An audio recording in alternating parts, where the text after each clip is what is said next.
There you go. Pretty lit. Yeah. Pretty litty titty, guys. Yo. What is up, motherfuckers? I'm having mic issues. Sorry. Start that over. Nope, it's all right. We're good. Oh, okay. I already pressed it. Yep. Justin, we back from the hiatus. We can't be fucking up first second. Yeah. Skilly bop dee doo. All right, one more time. Yeah. And yo, what is up, fuckers? Welcome back. We've had a long hiatus, but guess what? My boy just finished his CPA testing. We'll see if I pass. Hopefully I know by the time this comes out if I passed or not. He passed. We'll see. This motherfucker's one of the smartest people I know, so we're good. I think he's good. He's trying to be humble right now, and Gotta stay humble. Be humble, stay humble. So, all that fun stuff. but he's smart as fuck. Thank you. Yeah, my so, guy. Hey man, anytime, dog. Anytime. So we're back, and I'm so happy about this. So it's been such a long time. Yeah, it's been a few months. I had to take my break and finish that stuff up so that I could fully get back into these creative outlets, all my other stuff like going to the gym regularly, just hanging out with people engage. that I wasn't able to do, stuff like that.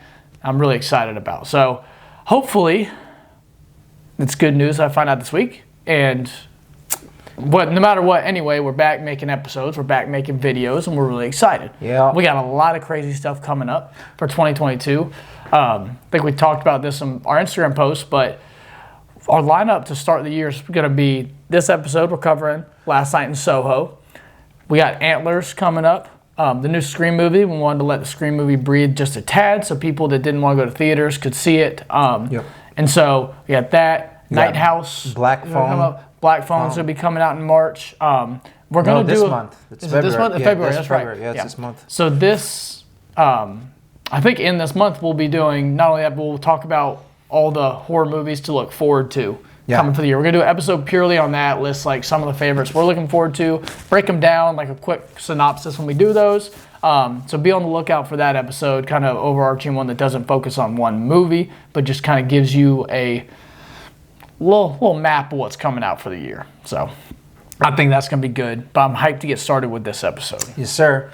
So you just watched this last night in Soho, by the way. Yes, I did just watch this last night. I mean, I'm gonna be honest with you, man. Well, first, let's drink our beers. Oh yes. Way to stop me before we get too far ahead. So we just had a. We haven't done this in I haven't chugged a beer in a couple months. Yeah, since probably we last did episodes. Yeah, so I have because I am an alcoholic. But that's just when I'm sitting by myself in my apartment and just feel like getting wild. Yeah. That happens. It happens. Yep, but we got Blue Moon, Light Sky today. Light beer, watch the cows, low carb, low cal.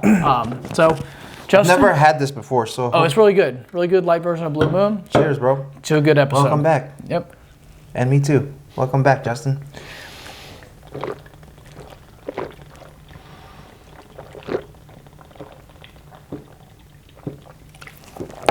Ooh.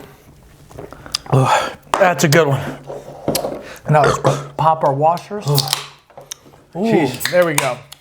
All right. Doesn't feel like, it's pretty good. Yeah. It doesn't feel like a pillar or thriller episode without doing that to start. Gotta do it. Yep, Justin's gonna have some burp. I may burp in a little bit, so be on the lookout for that. Woo!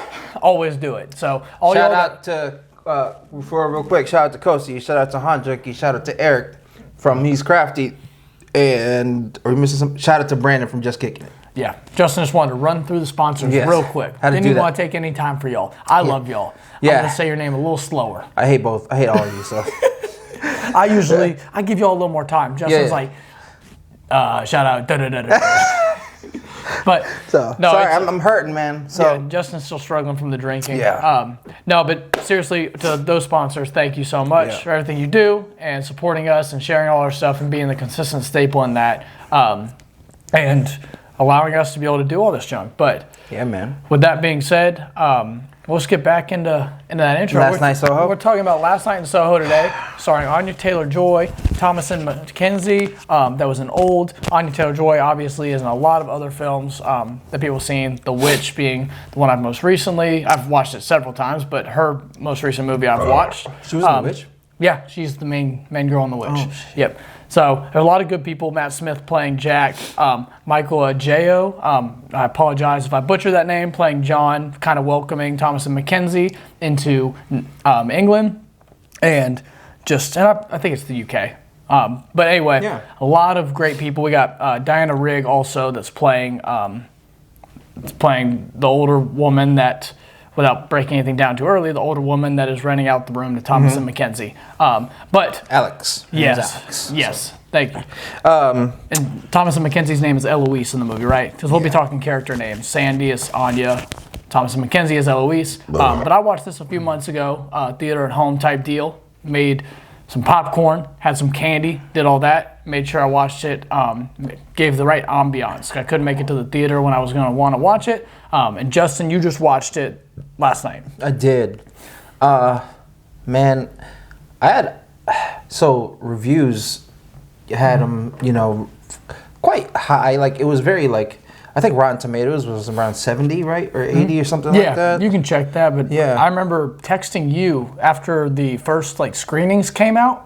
And there was apparently a standing ovation at the end of one of the first screenings. So, talk about hype going into this movie. That was... Yeah, 76%. Yeah, 76%. For a horror thriller movie, I definitely think it's more in the horror, thriller suspense range, and it has horror elements.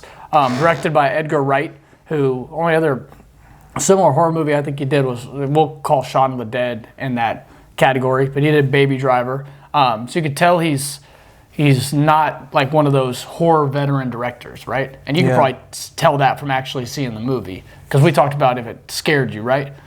Yeah, it's not scary. So...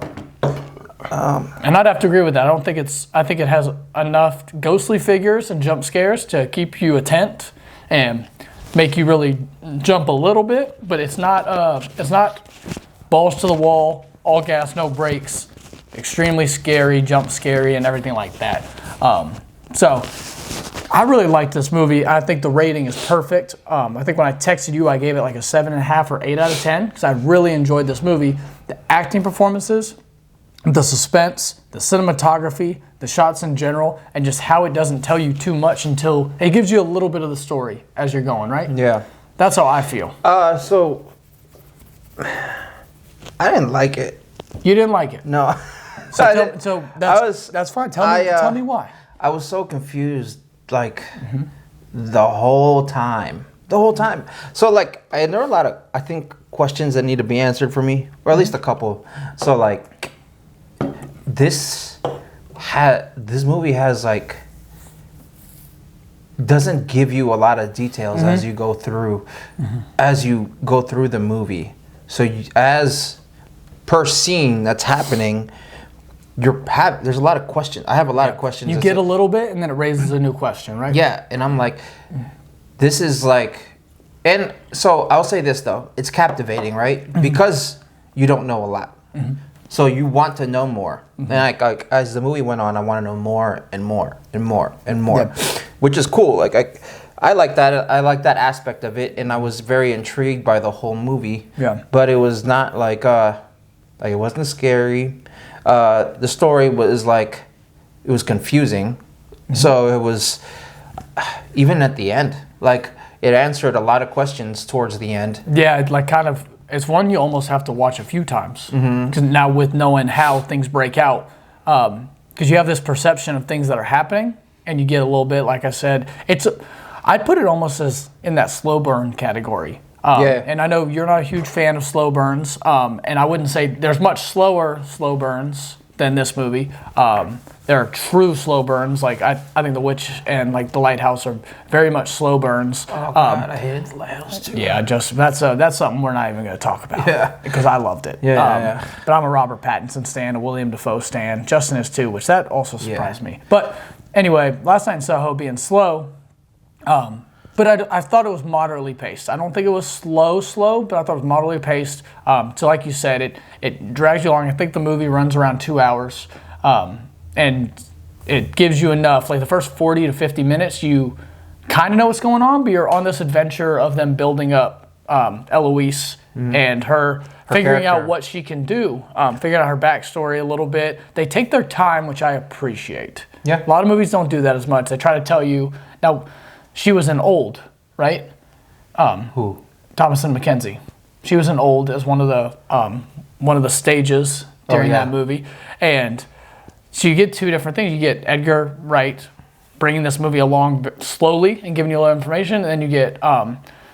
Night Shyamalan, who all this stuff's happening and at the very end explains everything all at once. So almost like a contrast between the two. I'm not comparing the two entirely, but just thinking of things she's been in.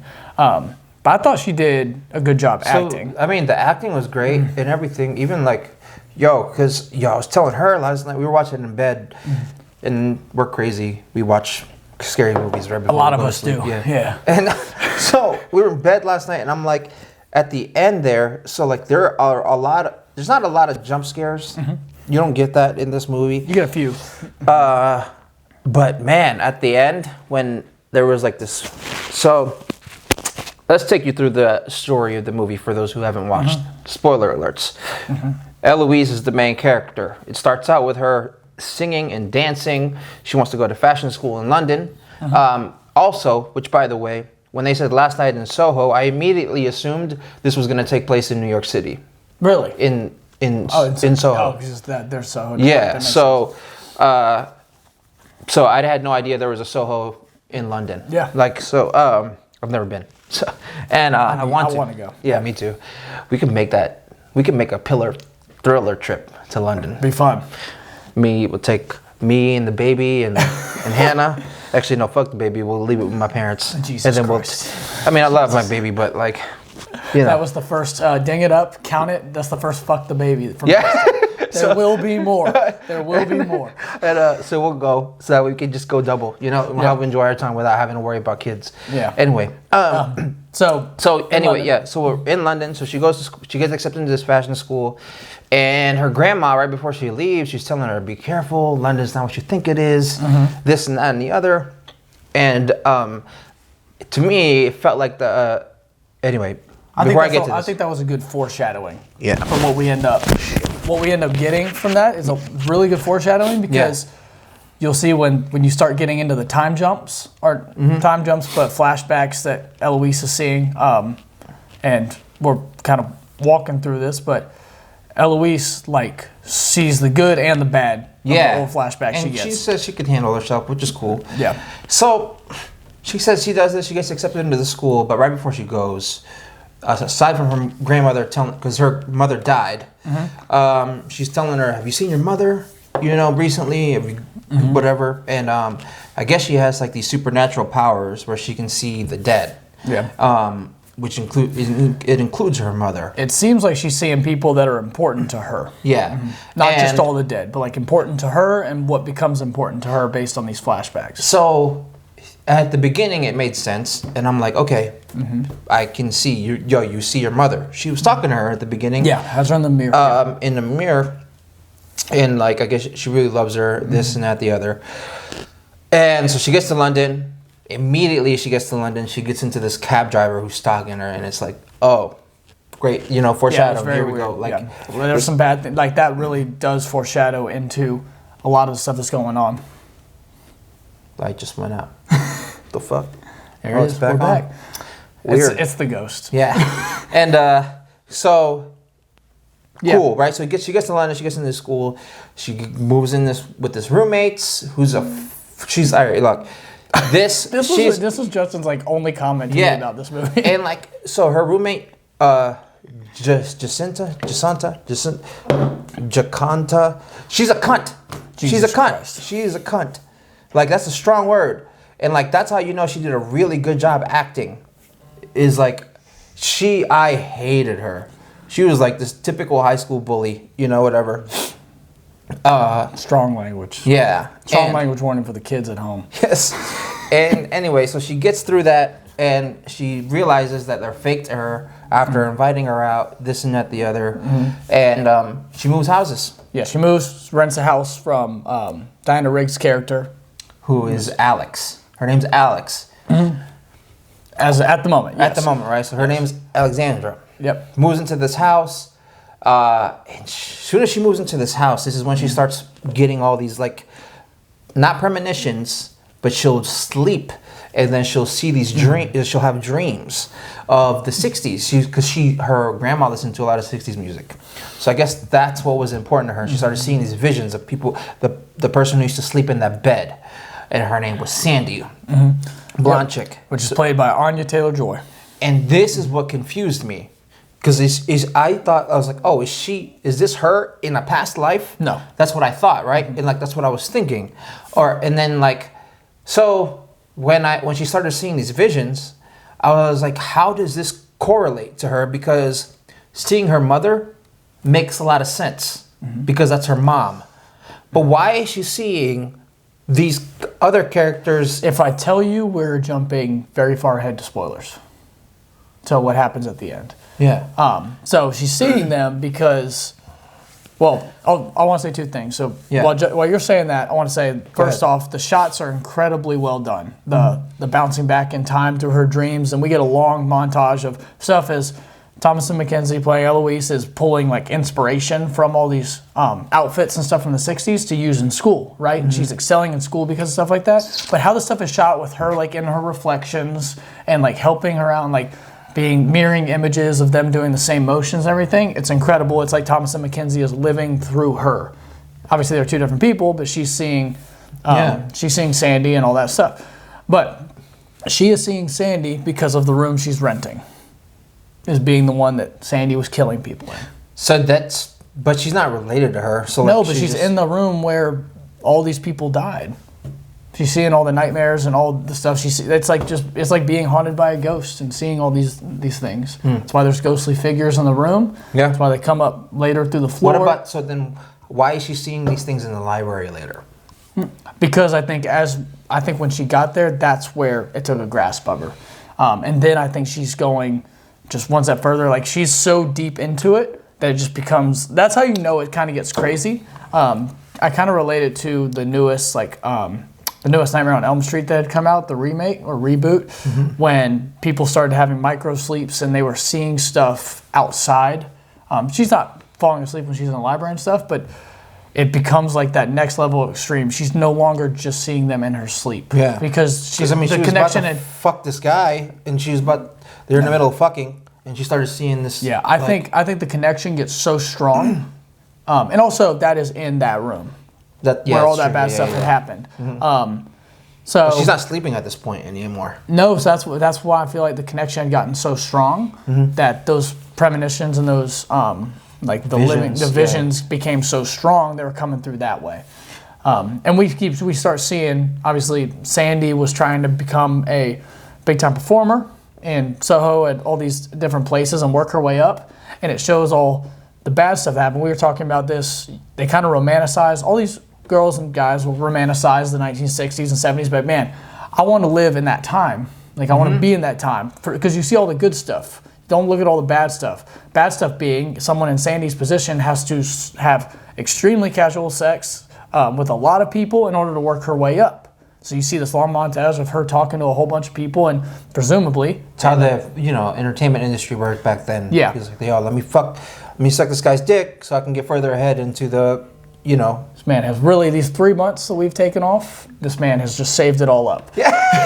Saved it all up for all this craziest nonsense. Yeah. So the thing I'm always hear from him. Yeah. So she goes through and you see the montage of her and Jack, and they're in the room, and you see the reflection off the ceiling, another amazing shot. And you see a bunch of stabs and blood flying everywhere onto Sandy, and you presume that she was killed by Jack. I will say this about this. He's talking about how incredible these shots are.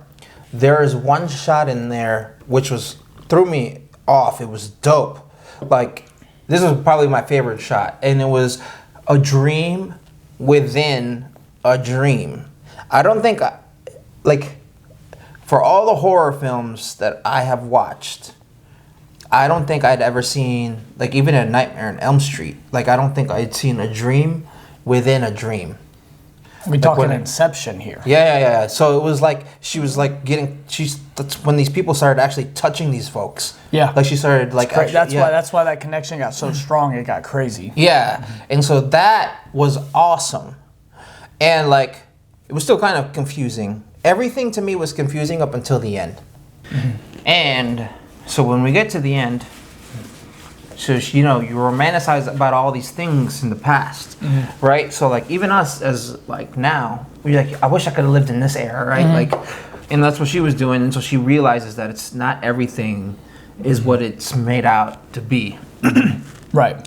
And so she's in this room and she sees this vision which was incorrect. She saw a vision. Well, she saw a vision and it only showed us, like, she didn't see the whole picture. Oh. Because you don't see, are you talking about the one where Sandy presumably gets stabbed? Yes. Yeah, so you don't ever see, like, Sandy get stabbed. I could have sworn. They show the stabbing and her blood flying onto her, but they don't show her being stabbed. Oh, I could have, like, I really felt like I watched. Okay. I went back and looked at it because I was like, why did she just see it wrong? It's not what happened. Okay. So what we're seeing is a mixture of what actually, like, and then they show later that Sandy was stabbing him from the bottom of the bed. Yeah, and her pimp. Yeah. And so she goes to the cops and says, I know what happened. Sandy died. Yeah, Eloise does this, right? Eloise is telling the cops this from like 40, 50 years later, and they're like, why are you bringing this up now? What do you mean you're seeing visions? And they look at her like she's crazy. Yep. So they have that, and then she sees an older gentleman she presumes is Jack this whole time. She keeps seeing him. Who's the guy who's trying to pimp she's out getting this weird girl. vibes, and she's connecting the two. She's like, oh, that's Jack, and like I know what you did, and like the whole time he's actually being pretty kind of nice. Like, yeah, he's being nice, being pretty like, but also like not giving away much information because I think he knew what was going down back then. Definitely knew what was going on back then. That's why you think it's concealed because you think he's Jack. Where you find out later when she chases him out of the pub at the bottom after she's yelling at him, he gets hit by a car and find out that he's Lindsay. The cop. He's the cop. He's the cop that was looking into all the stuff that was going on back in the 60s with the, lack of a better term, prostitution of these people that were trying to become performers, these women. You see a lot of casual sex going on as all this happening, and it's just people trying to do that in order to get on stage for a night or like get on stage for a few nights and everything. And so you find out that he's the cop, and you're like, oh shit, so like what happened? And then we find out that Jack was killed. We find that out through when Eloise goes and visits, goes and talks a little more about the situation with the older woman. She was trying to leave. She said, I'm leaving. She said, I just need to go back home. Yeah. Because after seeing all this, she was like, I can't be here anymore, this and that, the other. I just really need to go home. And then she like spiked the tea that she gives her? Yeah, so that was another thing that was like weird, right? So like, there's a tea. She was like, no, yeah, I know for sure. She goes, you went to the cops, didn't you? And you told them. She goes, and it turns out when she found out that this is Sandy. She killed every guy that she slept with. She goes, you're right, Sandy did die up there. She was killing all the people and she's speaking metaphorically. Yes. And she was like, you're right, somebody did sleep up there, somebody did die. It was my alter ego, Sandy, for this guy's making me sleep with all these men. I killed them all, hit him under wood, did all this. And she goes, now you won't do that again, will you? So this whole time, and which by the way, I figured out it was Alex that whole, like right before they even showed that letter, I knew at the beginning that it was her because I saw it prior. And because Lindsay was the one she opened up the mail. Yeah. Lindsay was like, tell Alex, I know what she did after all these times, right? And it was her. And that was, I shit you not, I told her, we were in bed, I was like, I got chills, goosebumps, like the whole, like when we found out it was her, and because she was creepy. Yeah. Yeah, at the end, right? I mean, she's played by Diana Rigg, who, I didn't know this until I looked into it, but two cool things, things that like Easter eggs in this is, when Eloise first comes into her first dream and she sees like the big theater and everything with a 007 Thunderball poster on the top, like kind of that really captivating shot when they come in and she's walking through the alleyway and it turns from where she's walking into the 60s. But Diana Rigg was an old Bond girl in 007 film from way back. So I thought that was just a cool little connection. That's all. But I thought that was super cool. I think that Great old twist. lady was Great twist at the end. I didn't see it coming, so that's cool that you saw at least had an idea of it. At the end, I didn't see it until I didn't think that like the whole movie until I saw something that it was a great twist. I thought at the end, but still even at that point, like there's still a lot of I feel like holes, right? Like so the T that was spiked. She just did that, I think, because are you asking why? She was trying to kill her. Yeah, I think she was trying to stage that it wasn't her that killed her, but that she was trying to do suicide, right? And but it didn't work. Why was she still like? She was alive. I mean, she was very groggy the whole time. I don't think the T was to kill her. I think the T was to put her in a way so that she could stage it even more. I don't think the T was meant to kill her. I think the T was meant to like drug her. Okay. So then that makes more sense. Yeah. And then, John is there also. Yes. And John gets stabbed, right? Stabbed. Yeah. John also is amazing in the whole movie. I loved him. Yeah. He's trying to be super nice. He has the hots for Eloise, and so he's trying to ask her on these dates. And Eloise is looking forward to going to bed so that she can be in this alternate universe in the '60s. So she just keeps blowing him off, and I'm like, bruh, like I feel so bad for you because you're just getting blown off left and right. Very respectful. And he's out here just going to these going all through all this crazy stuff, getting yelled at by her through that kind of trauma she was dealing with when they were getting hot and heavy in her room. Yep. And I was like, bro, this is crazy.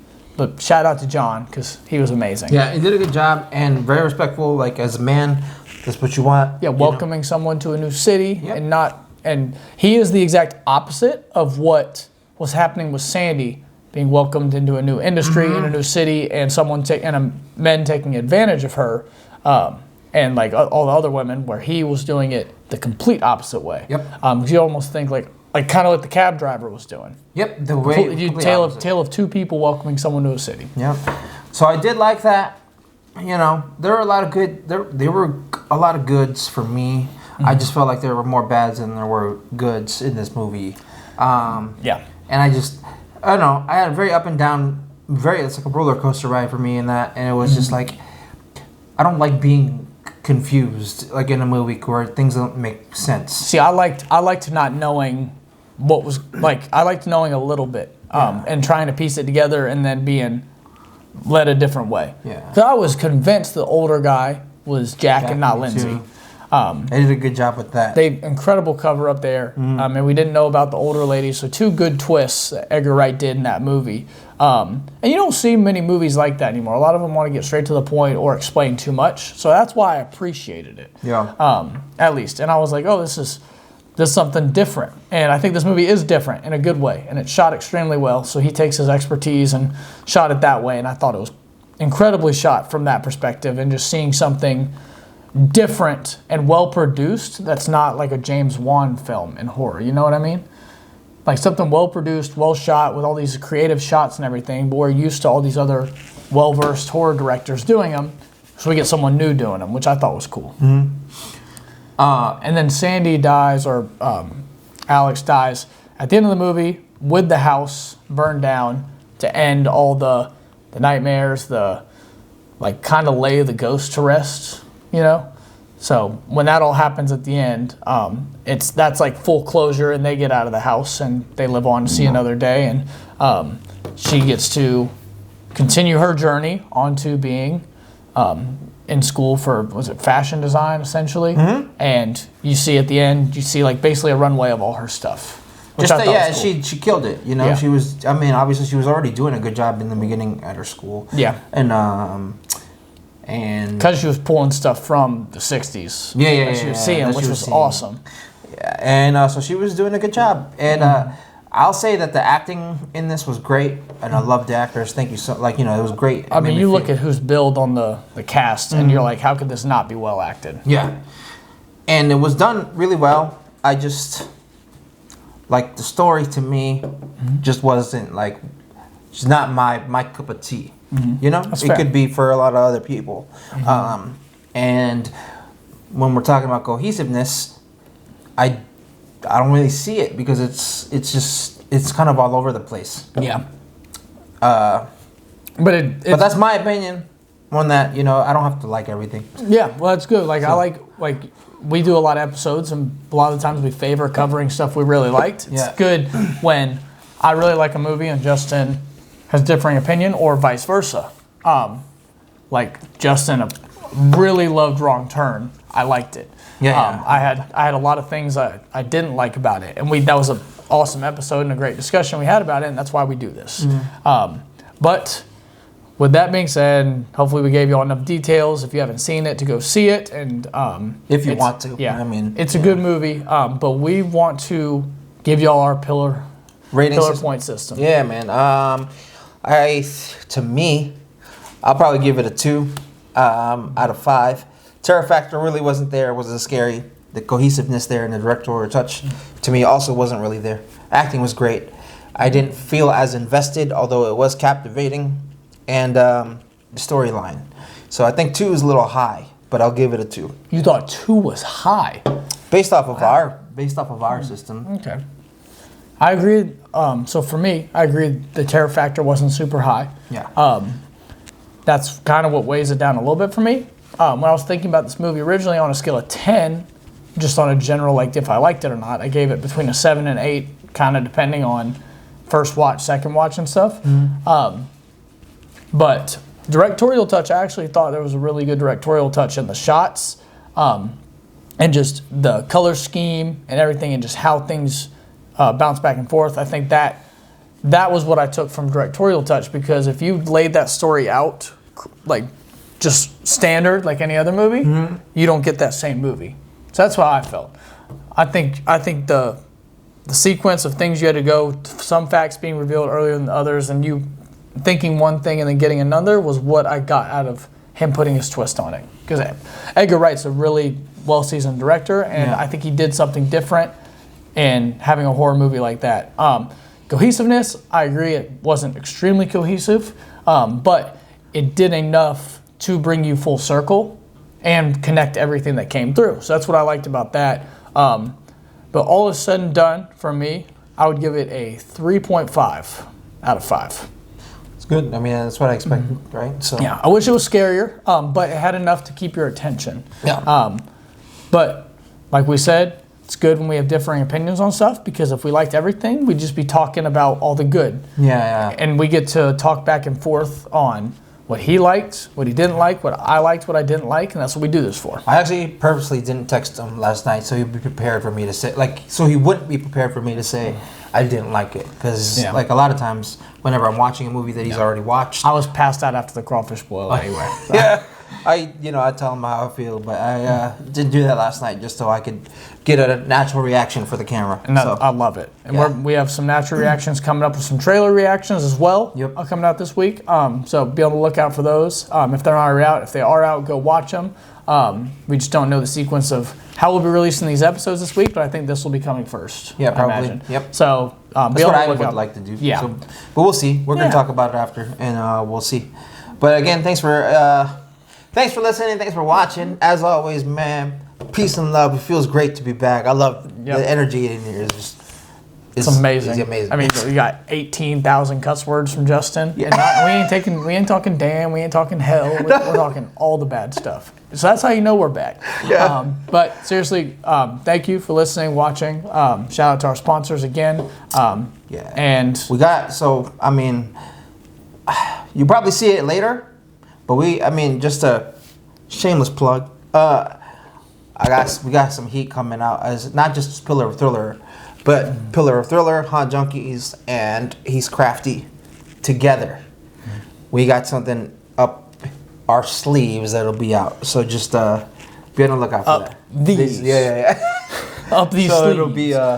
It'll be cool, man. I don't want to give away too much because we're just still in the middle of doing shit. Yeah. But anyways, thanks again. Love y'all. Peace out.